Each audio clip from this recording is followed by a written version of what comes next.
Bonjour à toutes, bonjour à tous, bienvenue sur Respect. Le but de ce podcast, vous présenter tous les 15 jours un invité dont l'action a une influence positive sur la société.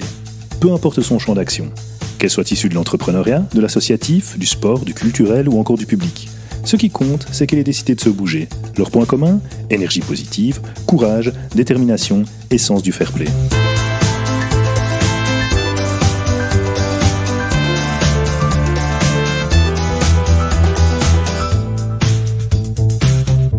Bonjour, je suis Xavier Teichmann et j'espère vous transmettre une bonne dose d'énergie positive aujourd'hui en recevant Luc de Brabander. Et justement, bonjour Luc, est-ce que ça va ? Vas-y. Oui, c'est parfait. Voilà. Est-ce que ça va si on se tutoie ? Ah oui, ça c'est pas à moi à dire, puisqu'on se tutoie par ailleurs. Donc ça dépend. Il y a des émissions où on demande expressément, on me dit non, même si on se tutoie par ailleurs, il faut se voyer dans l'émission. Donc ça, c'est à toi à décider. Moi, ça m'est égal. Top. Moi, je préfère qu'on se tutoie. Effectivement, on se connaît déjà. C'est plus vrai. Si tu dis en commençant, on se connaît depuis longtemps, le tutoiement, il coule de source, quoi, non ? T'as raison, tout à fait. Super. Mais en même temps, je dis, on reçoit Luc dans le podcast, on te reçoit dans le podcast, mais c'est vrai qu'on est chez toi. Et donc, je vais te demander de te présenter à nos auditeurs. Est-ce qu'on considère que ça a commencé vraiment ? Ah oui, ça a commencé, on est occupé. Ah oui, même toutes les questions de tutoiement font partie du podcast. Tout à fait. C'est formidable, quoi. Me présenter. Disons, la chose qui me vient le plus à l'esprit, c'est je suis grand-père. C'est la première chose qui me vient le matin quand je me lève, en permanence. Moi, je suis grand-père. Je suis un vrai grand-père. J'ai 6 petits-enfants. Je pense tout le temps à mes petits-enfants. J'ai eu de la chance de faire beaucoup de choses, mais je suis un grand-père. Un grand-père qui a envie de transmettre et qui est heureux de voir ses petits-enfants. Super, parfait. C'est marrant, ça c'est original, parce que comme je te connais et je sais que tu as une vie bien chargée, je trouve ça extraordinaire grand-père, génial. Mais si tu es invité dans ce podcast, tu t'en doutes, c'est pas parce que tu es grand-père. Parce que je suis grand-père. Si on aurait beaucoup d'invités, il y aurait du monde, oui. Il y aurait du monde, on ferait la queue au podcast. Non, c'est parce que justement, tu as l'origine de beaucoup d'initiatives, mais il y a 2 initiatives, et donc... Tu sais que dans ce podcast, on met la lumière sur les initiatives qui ont un impact positif sur la société. Et il y a une première initiative dont je voudrais que tu nous parles un peu, c'est Cartoon Base. Et une autre initiative qui est finalement tous ces arbres que tu as plantés. On y reviendra peut-être après. Ouais. Et je voudrais savoir, Cartoon Base, finalement, mais quel est l'élément déclencheur de Cartoon Base et quelle est l'histoire, au fait ? L'histoire, c'est une conviction profonde que les entreprises ont besoin des artistes. Et je suis effrayé comme encore aujourd'hui, la communication de l'entreprise est vilaine. Voilà, c'est ça. Mais par ailleurs, les artistes et les entreprises ont un mal énorme à communiquer. C'est sûr que si le patron de la comptabilité demande à un dessinateur « illustrez-moi ma présentation », c'est pas sûr que le courant va passer. Et Cartoon Base, c'est le pont entre les entreprises d'une part et les artistes d'autre part. Ça, c'est vraiment... Dans un win-win parfait. Les artistes, ils ont un peu du mal pour le moment, ça c'est sûr. Ils ont du boulot et les entreprises, eh bien, leur communication est plus efficace. Et voilà, c'est le pont. Alors, j'ai commencé il y a 20 ans, en 2000. Mais vous étiez trop jeune. C'était ce qu'on appelait la bulle Internet, qui a explosé très rapidement en 2000. Et en fait, elle a explosé rapidement. Pourquoi ? Parce que personne n'avait trouvé une manière de rentabiliser. Et voilà, on a mis beaucoup d'argent et puis pas tout. Et moi, je me suis retrouvé à la situation, je peux faire comme tout le monde et arrêter, faire faillite. Et je me suis dit, non, j'ai beaucoup de chance, je travaille par ailleurs comme consultant, etc. Moi, j'arrête pas. Et je me suis dit, je vais reprendre ça. Et donc, ça a duré longtemps et ça n'a pas été facile. Mais l'idée est la même. Le pont entre les artistes et les... Et puis, j'ai eu un coup, je dirais, un coup de chance, je ne sais pas très bien. J'avais un étudiant, Thomas d'Outrepont, qui je trouvais particulièrement brillant. Et il y a un artiste qui est Martin Sève, le fils de celui à qui j'avais commencé il y a 20 ans. Je me suis un jour dit, si ces deux-là pouvaient travailler ensemble, je crois qu'il y a moyen de faire. Et donc je les ai invités en disant, moi je vous donne à tous les deux un tiers de la boîte. un tiers d'une boîte qui vaut rien, combien ça vaut, ça c'est autre chose. Mais bon, je donne tous les deux un tiers de la boîte, mais à condition que vous acceptiez tous les deux. Je ne donne pas un tiers à l'un ou à l'autre. C'est les deux ou rien. Ils n'ont pas tout de suite accepté, et puis ils sont revenus en disant, parce qu'ils ont tous les deux dû renoncer à un parcours plus rapide. Je crois que Martin aurait pu faire une carrière d'artiste rapide, être plus connu, et Thomas, il aurait pu certainement faire un métier dans le conseil, etc. Ils ont tous les deux renoncé à un chemin plus rapide pour, à deux, construire quelque chose d'une ampleur. Et ça, pour moi, c'est extraordinaire. C'était il y a 5 ans, et malgré, par exemple, cette année-ci, on a licencié personne, on a 20 artistes, 20, et on va engager l'année prochaine envers et contre tout. C'est pas moi qui ai le mérite, c'est ce tandem qui s'entend parfaitement bien et qui a une espèce de magie dans le métier. Et voilà. Et pour moi, c'est une satisfaction énorme. C'est ça. Donc quelque part, tu es à l'origine du projet. Donc c'est, si tu veux, l'étincelle de créativité ou d'innovation, on y reviendra parce que c'est ta grande spécialité. Et en même temps, tu as été le connecteur entre ces deux personnes chez qui tu as tout de suite vu qu'il y avait une évidence. Oui, ça a pris du temps parce que, disons, pas tout de suite. À un moment, les choses se mettent en place et on se dit... parce que quel est le poids des idées? J'ai un dessin d'un petit castor au pied d'un grand barrage, je crois la Gilep, et alors il dit... C'est pas moi qui ai eu l'idée, c'est pas moi qui ai construit le barrage, mais c'est moi qui ai eu l'idée. Bon. Et donc, qu'est-ce que ça pèse une idée? C'est certainement, je dis, suis pour quelque chose. Et on a, pour l'instant, on est 3 associés, chacun un tiers, et c'est magique. C'est tout simplement, alors qu'ils ont 42 ans de moins que moi. Mais je crois que les rôles sont bien précis et je crois que je leur apporte. Ils m'apportent énormément, ils me branchent sur le futur en permanence et je leur suis très reconnaissant. Mais justement, cette différence aussi de génération est très intéressante. Et mais voilà, je vais aussi, comme on se connaît, il y a peut-être des personnes qui écoutent le podcast et qui ne te connaissent pas. Mais tu apportes aussi une certaine sagesse. Alors, dû à ton âge, sans doute 42 ans, Lorraine, mais aussi tu es philosophe. Donc ça joue aussi. Je crois que ça vient nécessairement avec l'âge. Qu'on étudie la philosophie ou pas, bon, à un moment donné, les choses se mettent un petit peu en place, on commence à bien voir l'essentiel. Moi, j'ai voulu en faire mon métier, c'est pour ça que j'ai étudié la philosophie. Je fais de la philosophie en entreprise. Mais je connais beaucoup de gens de mon âge qui sont tout aussi philosophes que moi, mais ils n'en ont pas fait leur métier. C'est peut-être ça la différence. Et en tout cas, je crois que la chimie ou l'alchimie marche très très très bien parce que forcément, donc j'ai 45 ans de vie professionnelle, eux ils ont 5 ans, donc c'est magique. C'est magique ça. Et je crois à la combinaison nécessaire des profils pour réussir quoi que ce soit. Moi je ne crois pas qu'un type seul puisse réussir une grande chose. Il y a toujours, parfois on ne le sait pas qui sont les autres, mais il y a toujours des autres. Oui, moi j'aime autant le dire, moi. Mais c'est vrai, hein, comme ne fût-ce qu'on parle toujours de Steve Jobs, mais il y avait Steve Wozniak. Mais bien sûr. Il n'y aurait rien du tout. Mais bien sûr. Et l'histoire n'est pas très juste. Hein. On essaye, Bill Gates, j'ai oublié son nom. Et bien sûr, il y a toujours un autre. Parfois, je dirais, l'histoire est plus juste. Donc, par exemple, Pierre Berger, tout le monde sait que c'est lui qui a fait Yves Saint-Laurent. Enfin, Yves Saint-Laurent n'est pas devenu Yves Saint-Laurent tout seul. C'était pas possible. Lui, il faisait des habits, donc. Et donc, cette combinaison de 2 personnes a fait la marque. Et je crois beaucoup aux associations de 2 ou 3 personnes. Hewlett-Packard, les frères Dardenne, Rolls-Royce, il y a toujours l'autre. Et quand on est d'accord sur sur l'essentiel, on peut être en désaccord sur beaucoup de choses, c'est pas grave, parce que sur l'essentiel, on l'est. Oui, c'est très intéressant et je crois très vrai, parce que ça s'observe régulièrement, hein, donc tout à fait. Tu parles d'artistes dans Cartoon Base. Peut-être expliquer à nos auditeurs quel type d'artistes ce sont, et peut-être pourquoi ceux-là en particulier. Alors, d'abord, c'est des artistes visuels. Donc, c'est pas des musiciens ou des sculpteurs, non, c'est du graphisme. Et je crois que les entreprises en ont absolument besoin.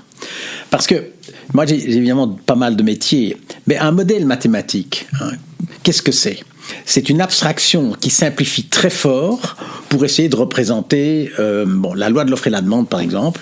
Bon, c'est une abstraction simpliste, mais ça dit quelque chose. Eh bien, une caricature, c'est la même chose. Quand on voit des artistes, et on en a chez nous, qui en 3 traits dessinent une personne qu'on reconnaît, 3 traits, eh bien, c'est la même capacité, c'est le même talent que le mathématicien qui, en 2 équations, parvient à schématiser ou à représenter n'importe quelle situation. Ouais. Il y a vraiment une complémentarité. Je dois dire, c'est un cartoon. Pour faire une caricature, il faut oublier, prendre les 2-3 traits saillants et jeter tout le reste. Eh bien, un modèle mathématique, qui est mon premier métier, c'est la même chose.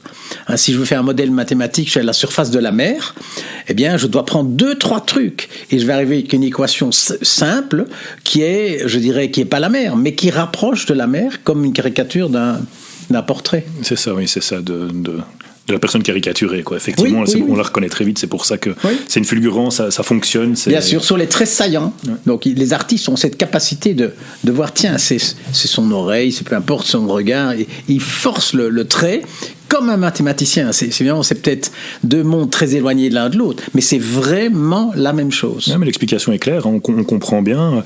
Et moi, je ne sais plus si on en avait parlé ou si j'ai lu ça dans un de tes livres, parce que t'en as déjà écrit pas mal. Je crois que tu vas être au 18e ou tu es au 18e 18e. 18e, ça devient une belle collection.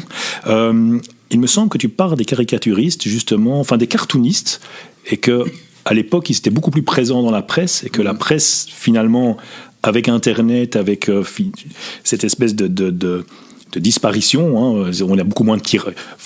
Voilà, on va pas se mentir, nos quotidiens tirent beaucoup moins qu'à l'époque, et que du coup, il y a beaucoup moins de cartoonistes, beaucoup moins de caricaturistes, et que finalement, c'était aussi une espèce de liberté, de liberté de ton, d'impertinence qui était en train de disparaître. Est-ce que je ne veux pas faire de lien avec ce qui s'est passé récemment parce que ça n'a rien à voir. Toi, ton projet date des années 2000, oui. C'est ça, c'est clair. C'est les 2 cerveaux. C'est de mettre ensemble 1 + 1 = 3. Quand un artiste comprend le problème d'un comptable, ils produisent à 2 des documents qui sont bluffants. Parce qu'il y a à la fois cette vue de l'artiste et la vue du comptable. Enfin, je prends deux positions un petit peu extrêmes. Mais c'est vraiment une complémentarité à laquelle je crois. D'ailleurs, quand on me demande de définir Cartoon Base, je ne sais pas dire ce qu'on fait. Mais ce que je réponds, c'est là où les artistes et les consultants travaillent ensemble. Mmh. Ce qu'ils font, ils communiquent, tout ça, non. C'est sur la vraie spécificité. Cartoon Base, c'est là où les consultants et les artistes travaillent ensemble. Ouais. Et c'est pour ça que mes 2 associés, il y a un artiste et un consultant. J'ai voulu incarner dans ce binôme ma conviction profonde. Super. Écoute, moi je trouve ça génial parce que justement ça permet aussi de finalement, tu dis 20 artistes qui travaillent avec vous, qui collaborent avec. Dont pas mal avec des contrats à durée indéterminée, ce qui est pas super fréquent dans ce monde-là. J'allais dire. Voilà. Ça. Moi j'ai aussi dans ma famille quelques artistes et effectivement c'est rare. Oui. C'est rare. Donc non, super. Je trouve ça génial. Qu'est-ce que ça t'apporte de faire ça? Ou qu'est-ce que ça t'a apporté de faire ça? De monter la boîte. Justement, de faire cohabiter les 2 cerveaux, comme tu disais, ce côté artistique est peut-être plus... Ce que ça m'apporte, je suis tellement convaincu que c'est bien pour tout le monde, que ça m'apporte une satisfaction de faire ce que je dois faire. Je crois que, j'ai un profil un peu bizarre, c'est clair. Moi, quand j'étais ingénieur, on me disait, enfin, je suis ingénieur, mais on me dit que j'étais pas un vrai ingénieur. J'ai été patron de la bourse, on m'a dit que j'étais pas un vrai patron. Enfin, j'ai entendu ça tout le temps. J'ai fait des articles, on m'a dit que je suis pas un vrai journaliste, tout le temps. Et je dirais, ce que je suis vraiment, c'est ça. C'est un grand-père qui se sent extrêmement privilégié et qui a envie de mettre toute son énergie dans les 2 générations qui suivent, quoi. C'est ça, donc il y a ce côté transmission. Ah bah oui, et ça va dans les 2 sens. Ça va. On a fait 2 millions cette année, on va faire, on espère 3 millions malgré le Covid, c'est incroyable. Et de voir ces artistes qui sourient parce qu'ils ont du boulot, ils sont reconnus parce qu'ils ont un talent extraordinaire. Le dessin de presse, ça représente quasi plus rien, donc les 99% c'est des vidéos, parce que le monde a changé depuis le lendemain. Mais je dirais, la joie de voir l'artiste reconnu dans un endroit qui n'est pas son écosystème habituel, que ce soit la presse financière ou une entreprise, c'est inégalable. C'est inégalable. Super. Petite question en passant. Si tu pouvais recommencer quelque chose, si tu pouvais... voilà. Maintenant, tu sais comment ça s'est passé. début des années 2000, la bulle éclate. Qu'est-ce que tu changerais? Dans Cartoon Base? Oui. Bon, d'abord, regretter, c'est souffrir une deuxième fois. Donc, moi, j'essaie d'éliminer ça. C'est le philosophe qui parle là. Voilà, exactement. Et donc, je recommencerai comme ça parce que j'ai fait des erreurs. C'est en partie parce que j'avais plusieurs vies. Je travaillais dans une boîte de conseil et donc non, je changerai pas grand-chose. Je changerai pas grand-chose. Et okay. Au contraire, je suis content d'avoir tenu. C'est vraiment, je n'ai pas parce que j'ai envie de dire, c'est presque un devoir des gens privilégiés de tenir et de prendre des claques, parce que bon, nous, les claques, ça ne nous tue pas, hein, ça nous ennuie, c'est pas agréable du tout, mais bon, ça ne nous tue pas. Et donc, grâce à ça, on peut... C'est une question d'énergie, pour moi, toujours, voilà. Ouais. Mais c'est aussi une bonne philosophie, sans jeu de mots, de se dire que, ben oui, si on est privilégié, c'est un devoir que de tenir. On a aussi... mais, voilà. Disons, il ne faut pas faire un peu trop le cateau, comme on dit. Mais bon, moi, j'ai 72 ans. J'ai vécu 72 ans incroyables. Je suis né juste après la guerre. 72 ans en paix. On va commencer par ça. Mm-hmm. C'est jamais arrivé dans l'histoire de la Belgique. Et de la Belgique et de ce qu'il y avait avant la Belgique. Ma grand-mère, elle a eu la guerre à 20 ans, la guerre à 40 ans, quoi. Et pas des petits, hein, chaque fois 4 ans. Bon... J'ai une espèce de croissance pardon, assez incroyable. Bon, on veut dire on a eu une vie relativement facile, hein, donc tout était... Maintenant, bien sûr, c'est plus compliqué, beaucoup plus compliqué. Mais si nous plaignons, c'est un peu déplacé, non? Voilà. Écoute, oui, mais c'est intéressant, effectivement. Moi, je voudrais qu'on parle de l'autre projet que tu as mis en place, et qui sont ces fameux arbres. Et je voudrais voir un peu comment ça a débuté, parce que si je ne m'abuse, je crois que tu as fait planter, hein, tu l'as pas planté toi-même. Non. 2500 arbres. Mais disons, je ne sais pas. À mon avis, c'est lié à la mort de mon père, parce que mon père est mort quand j'avais 23 ans, ce qui n'est pas un bon plan. C'est sûr que j'étais un peu perdu et j'étais l'aîné de 5, donc ma petite sœur avait 12 ans, donc quand même très secoué. Je me sentais plus en droit de partir à l'étranger, ce qui était mon plan. Et donc j'ai acheté une maison qui est ici, il y a 48 ans, avec 2 hectares de terrain, et un peu comme un os sur lequel, ou je sais pas moi, quelque chose sur lequel on peut passer sa rage ou son truc. Et ça, c'est le début. Et donc, je me suis dit, peut-être en réaction, moi, je vais planter des trucs qui me survivront. Je veux pas cette mort. Et donc, j'ai commencé par planter quelques centaines d'arbres là-bas, et qui vont bien. Hein, ils ont presque 50 ans. Et puis, ça m'a plus jamais quitté. Et donc, j'ai eu... là aussi, c'est parier sur le futur, aider le futur, faire ce qu'il faut comme... et je dirais, alors il y a eu toute une série de choses, mais la dernière, excuse-moi, la dernière en date, c'est Jules Bocarn, qui est mon voisin ici, et qui m'a dit qu'il vendait 4 hectares, ici un peu plus loin, de prairies, et qu'il cherchait quelqu'un pour y mettre des arbres. Sinon, alors moi, il ne faut pas me le dire 2 fois, hein, donc c'est sûr. En plus, j'ai à ce moment-là touché mon assurance vie parce que j'avais 65 ans. Enfin, les choses sont bien mises. Et là, j'en ai remis 3000 entre la naissance de mes 2 premières petites filles. Donc, j'ai une petite fille née en janvier, l'autre en mars 2013. Les arbres, je les ai mis en février 2013. Donc, il y a 7 ans. Et voilà, c'est moi. Et mon idée, c'est d'ouvrir ce terrain au mouvement de jeunesse dans 3 ans. Donc les arbres auront 10 ans, ils résisteront un peu... Oui, c'est ça, pour les scouts d'Anguin. Pour les scouts d'Anguin. Mes 3 enfants ont été très actifs dans les mouvements de jeunesse, vraiment très actifs, et je crois beaucoup au mouvement de jeunesse. Et donc, je me dis, qu'est-ce que je peux faire? Ici, il n'y a pas beaucoup d'arbres, il n'y a pas tellement d'endroits. Et donc, je vais ouvrir dans 3 ans, pour mes 75 ans, cet endroit qui s'appellera le Bois de Julos, parce que d'abord, je lui avais dit que je l'appellerais comme ça. Et le Bois de Julos, c'est un endroit où les mouvements de jeunesse vont pouvoir disposer d'un terrain supplémentaire, parce qu'ils ont des problèmes de trouver des idées, etc. Et voilà, ça me motive énormément. Je t'inviterai. Hein. Donc, c'est juillet 2013. Il faudra encore un petit peu attendre, mais... et donc, il y a 2500 arbres, mais j'ai gardé au milieu une plaine de jeu. Donc, j'ai dessiné un endroit, j'ai mis 4 arbres pour faire les 2 goals d'un terrain de foot. Excellent. Donc, c'est pour ça qu'on doit encore un peu attendre, sinon ils vont pas survivre, les pauvres. Ils vont pas survivre.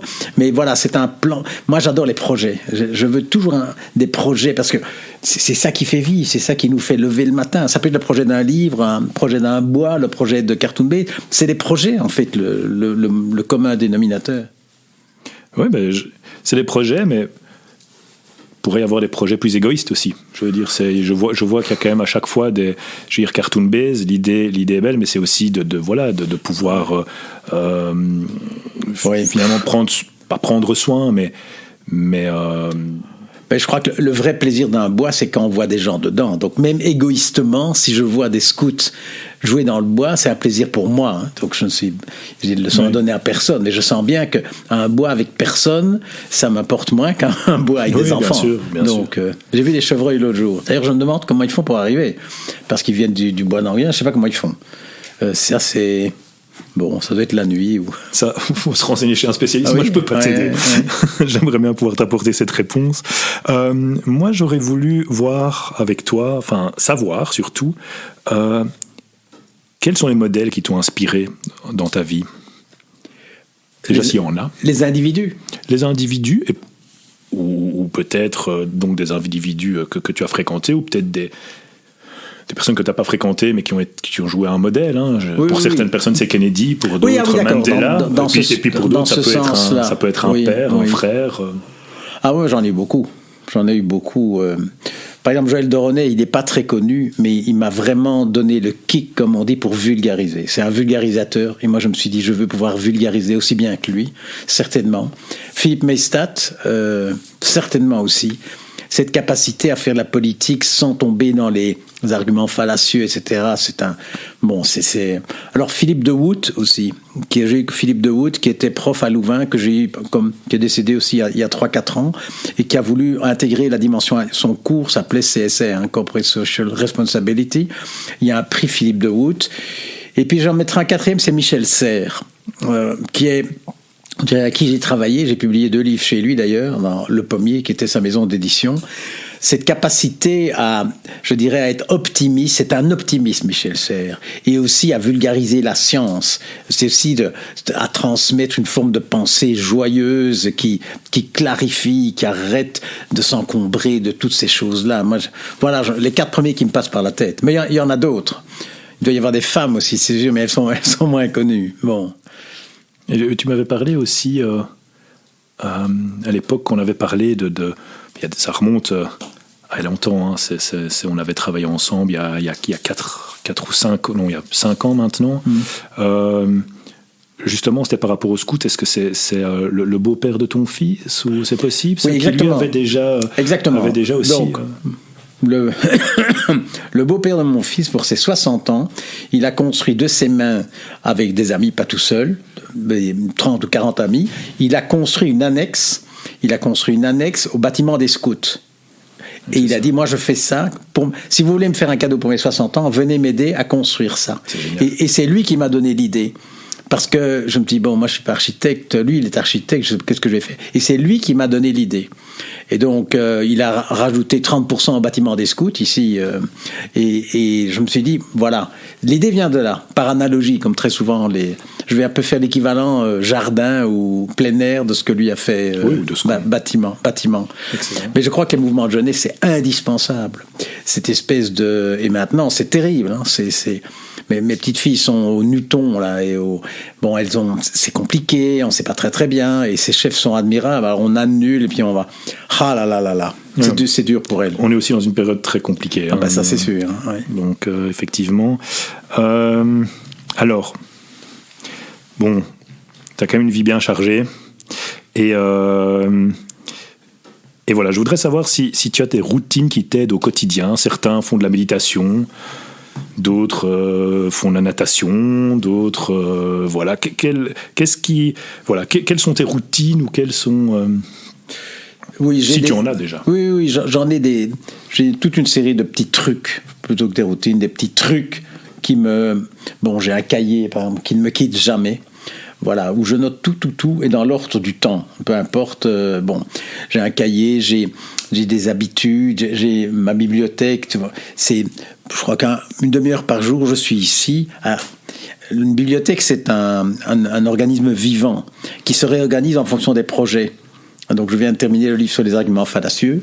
Je vais utiliser les livres qui sont là. Le livre est sorti. Bon, je passe à autre chose. Un autre livre, ça va être Apprendre à penser avec Platon et Aristote. Donc, je vais aller à un autre endroit. Donc, c'est sûr. J'aime bien écrire avec un bic rouge, quoi. Donc, vraiment, on a tous ceux qui, je dirais, font ce métier de la passion. Je crois qu'un peintre, il y a des pinceaux qu'il veut avoir, pas d'autres. Enfin, on est tous les mêmes, quoi. Donc, le cahier et le bic rouge. Le cahier et le bic rouge, oui. Et c'est Churchill qui disait la seule différence entre un adulte et un enfant, c'est le prix des jouets. C'est un peu ça, quoi. Moi, mes jouets sont pas très chers, un cahier et un bic rouge, mais on a aussi des jouets. C'est un peu, oui. Ok, top. Alors oui, là, c'est une question, à mon avis, il n'y en aura pas qu'un, mais je vais quand même te la poser.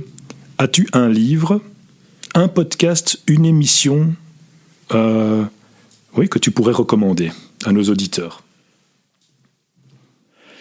Recommander quelque chose à quelqu'un qu'on ne connaît pas, c'est très difficile.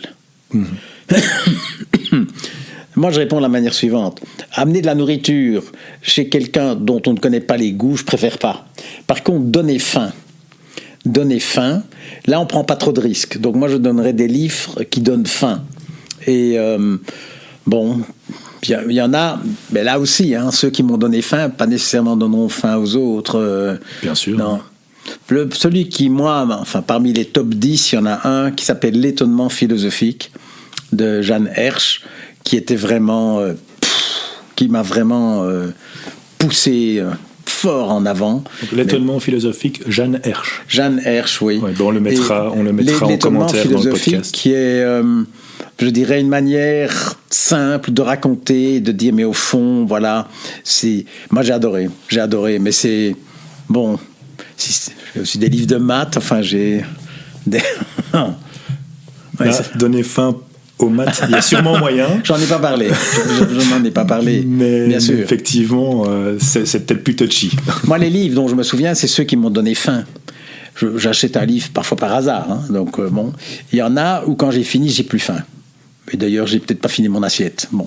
Mais il y en a où je sens bien, j'ai fini, j'ai faim. Et je cherche d'autres livres. Voilà, moi, c'est les livres qui donnent faim.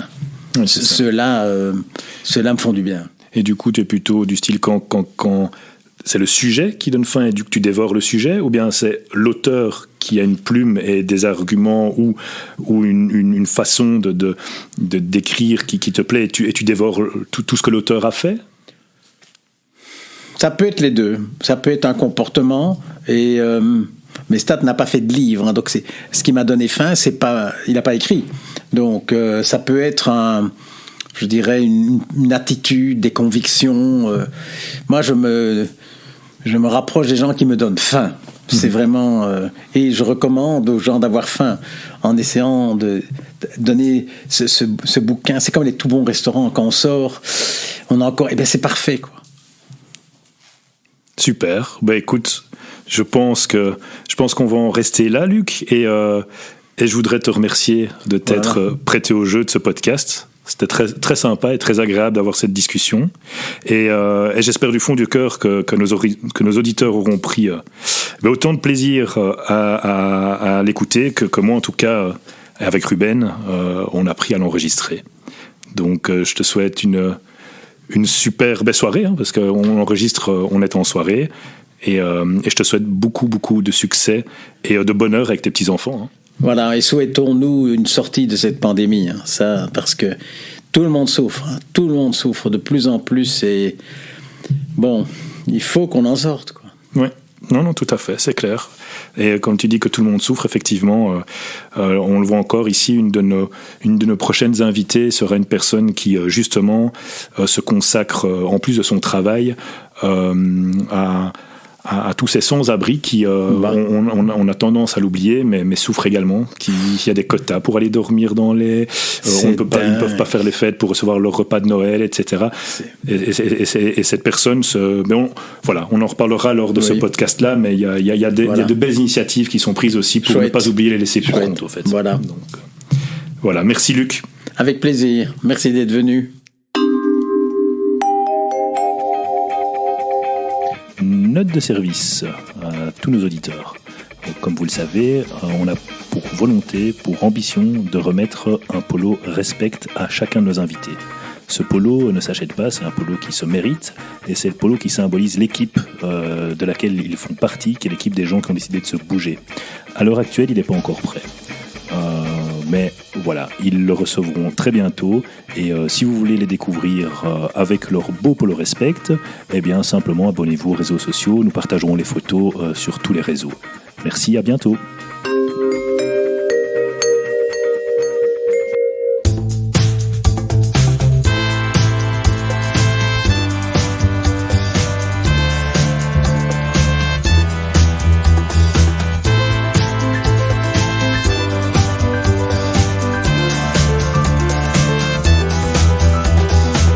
Si cet épisode vous a plu, pensez à le partager à 3 personnes. Et surtout, laissez-nous une note 5 étoiles et un commentaire positif. Ça aide ce podcast à être plus visible. Pour être informé des prochains épisodes, rien de plus simple, abonnez-vous. Merci de nous avoir suivis jusqu'au bout. À bientôt. Au revoir.